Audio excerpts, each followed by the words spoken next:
Hey friend, welcome to my YouTube channel. My name's Alex and I'm so happy you're here today. So in today's video, I'm going to be talking about 6 of my favorite historical fiction books. These books are so good and I think they're absolutely worth a read. So if you're excited about this video, just keep on watching. All right, the first book I want to talk about is From Sand and Ash by Amy Harmon. So I read this book, I want to say over 2 years ago. It's been a minute, and I still sometimes think about it.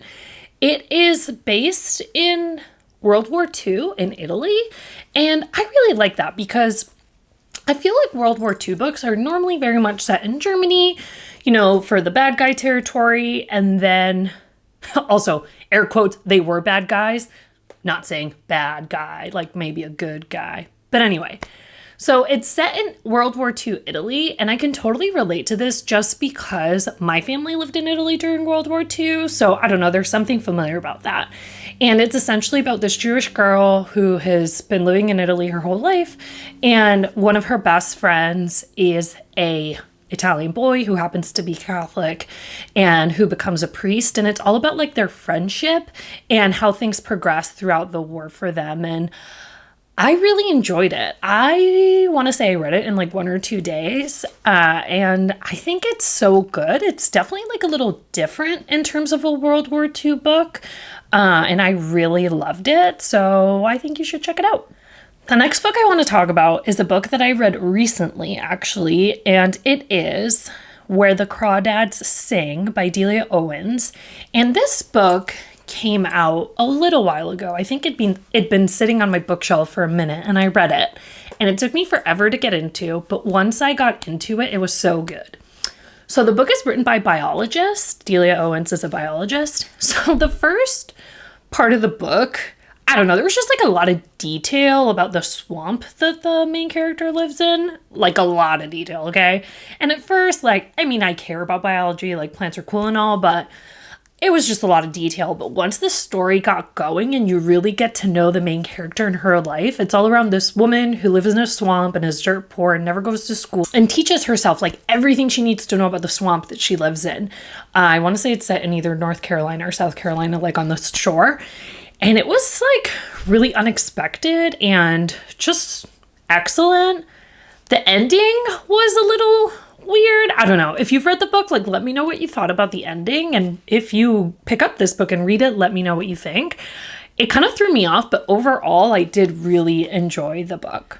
Okay, the next book that I want to mention is Before We Were Yours by Lisa Wingate. Oh my God. Waterworks, waterworks, waterworks. This book is so friggin' sad. So this book is based on real life events. It's based in the 50s in the US, and it talks essentially about like orphanages that would take poor people's kids to like sell off to like famous people that couldn't have babies. So it was insane because essentially they would, maybe a family that was poor would bring in a kid to the hospital to the doctor and they'd be like, oh, sorry, your kid died. And the kid didn't actually die. They would take it away from its family and sell it off to a family that couldn't have kids. Obviously, the rich family had no clue that the child was stolen. And if they did, I mean, I think that most people didn't know that. And the book talks about this set of like 4 siblings, I want to say there was 4 of them, who lived on a riverboat, and their parents were definitely very modest, but they loved their family and they loved their parents. And these kids get taken away and brought to one of these orphanages, and they all kind of get sent off to different homes. And the book really talks about like them coming together at the end, and it's just so sad and so heartbreaking. I feel like anything with children like makes me really upset. But it was excellent. I really, really, really enjoyed it, and I highly recommend it. Okay, the next book I want to talk about is a classic. I feel like a lot of people have read this book, but I loved it. I actually got it from a friend for my birthday. She thought I would like it, and man, was she right. So this book is 1,000 Splendid Suns by Khalid Hosseini. So this book actually kind of reminds me of A Woman Is No Man that I talked about in my last book club of May 2020 of A Woman Is No Man. So 1,000 Splendid Suns tracks 3 generations of Afghani women throughout the conflict. So in case you've been living under a rock, Afghanistan has essentially been in war for like ever. First they were fighting themselves and then the US came in. Anyway, terrible situation where women were really, really, really not treated nicely. And this book really talks about like 3 generations of women and how they live in war-torn Afghanistan. It's heart-wrenching. I brought it on a plane with me. Me and my girlfriends were on our way back from a bachelorette party. We were having so much fun, and I decided to whip that book out on the plane and was sobbing. And look, my friends are those kinds of people that if you start sobbing on a plane, they'll make sure to like point it out and laugh and everything. So I was trying to sob in silence, but they caught me and I got laughed at. They were like, "What are you doing? Why are you crying?" It was definitely a way to finish a really heart-wrenching and deep book by having your friends laugh at you because you're sobbing on an airplane. But anyway, it was so good. Loved it. Highly recommend it. I actually have his book, the other one, which is called, don't tell me. Can't think of the title now. But anyway, I have his other famous book kind of on my to-read list because I think I will really enjoy it, considering how much I enjoyed 1,000 Splendid Suns. Then the 5th book I would like to mention is called The Great Alone by Hannah Kristen. I loved this book, okay? It took me a little bit to get into, for sure. It's a big book. It's a hefty book. It essentially tells the story of this family that it's only the one daughter and her parents and how they just moved to Alaska.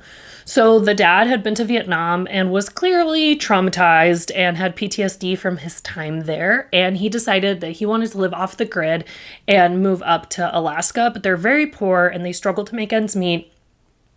But they just kind of live there. The daughter, who's the main character, ends up befriending a local kid friend at the school. And it essentially just retells like her life from like moving to Alaska at a very young age and having to really help out in the super harsh winter, and also just like do a lot of work in the summer to prepare for the winter, and how she kind of grows up and her life evolves. Her father's abusive towards her mother and she just can't stand that. And yeah, it's just like her coming of age story. Really, really, really, really good book.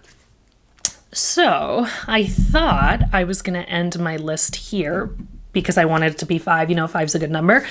But I had one extra book that I felt, it just felt unfair to not mention. And this is true historical fiction because we're really throwing it back. The book is Cersei by Madeline Miller. So if Cersei sounds familiar, it's because she is a prominent historical figure. So she is a witch in Greek mythology. She's the daughter of Poseidon, I want to say. She is the daughter of a god and her mother is a nymph.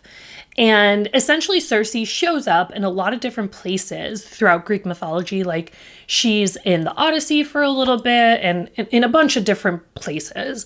So Madeline Miller, who is a college professor of classics, takes her story and essentially takes it from all these different pieces of literature and strings it together into a novel.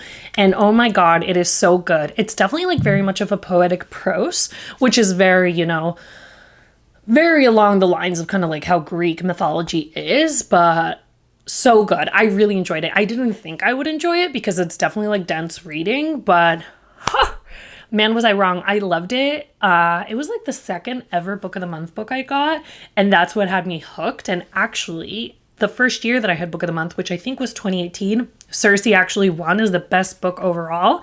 And I have to agree, it's just a fabulous, fabulous, fabulous read.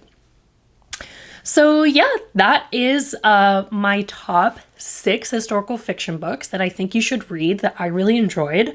Let me know if you guys have read these books already. Let me know what you think about them in the comments. If you're planning on picking them up, let me know. I'd love to see what you guys think. And yeah, if you like this video, give it a thumbs up, subscribe to my channel, and I'll see you in my next one. Bye, friend.